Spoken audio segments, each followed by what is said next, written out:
As President Biden addresses the world and huddles with NATO leaders rallying in Brussels for emergency meetings amid the Russian invasion of Ukraine, our Patrick Reevell speaks with the Ukrainian negotiator in the midst of talks to put an end to this conflict and bring peace to the region.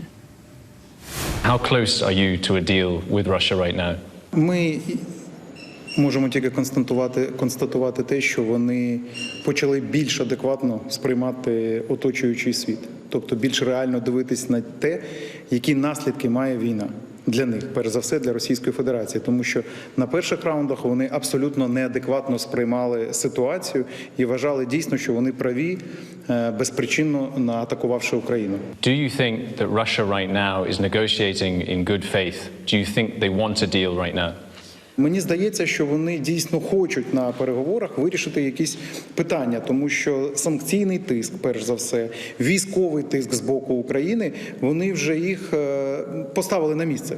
You know, from the recent statements by President Zelensky, it seems pretty clear that Ukraine is ready to give up its ambitions to join NATO. Is that the case? Is Ukraine ready to put in writing and put on paper that it will give up its ambitions to join NATO? Президент Зеленський говорив про інше.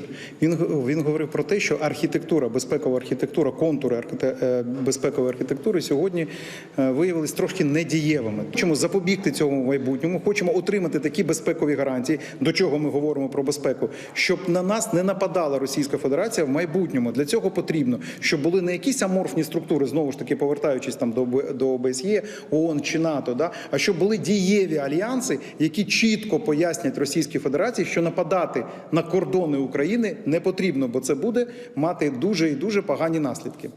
Ultimately, what's the difference if a country like the US or the UK gives a guarantee like that? What's the difference between that and joining NATO ultimately? Але ми вважаємо, що це можуть бути гарантії по принципу блоку НАТО, в тому числі. Тобто, щоб вони були такими ж само юридично виписаними, коли хтось проявляє агресію, хтось має вторгнення на територію України, щоб поруч була і військова допомога, і допомога фінансова, і це не було через тиждень, через місяць і таке інше. Тобто юридично закріпити, що якщо, наприклад, атакують хтось Україну, то закрите небо буде вже закрите небо всіми ПВО, які є в цих країн гарантів. Наприклад, щоб було зрозуміло. I mean, how long do you think it is before a deal can be reached then? You know, are they close and we're talking a question of days, or are we looking at weeks? You know, are the sides so far apart that this is going to take weeks more? Це питання і днів, і тижнів, і місяців. Чому? Тому що тут багато складових є. Да? І перш за все це ресурси на війну, які витрачає Росія, яка витрачає Україна. Тому строки закінчення війни залежать від декількох речей. Дуже простих. Перш за все, якщо ми отримуємо від наших партнерів більш дієву допомогу зі зброєю. І нарешті ключове – це все ж таки санкційний пакет. Дійсно великий, потужний. Це нафтове ембарго, це закриті порти світові. Як тільки вона буде отримувати мінімальний дохід з тих ринків, як тільки вона буде мати просто фантастичну катастрофу з грошима, то тоді ціна війни для неї суттєво зросте. І тоді ми сядемо і поговоримо про конкретні строки, коли ми закінчимо війну. And Patrick joins me now with more on that interview. So Patrick, what else can you tell us about your conversation?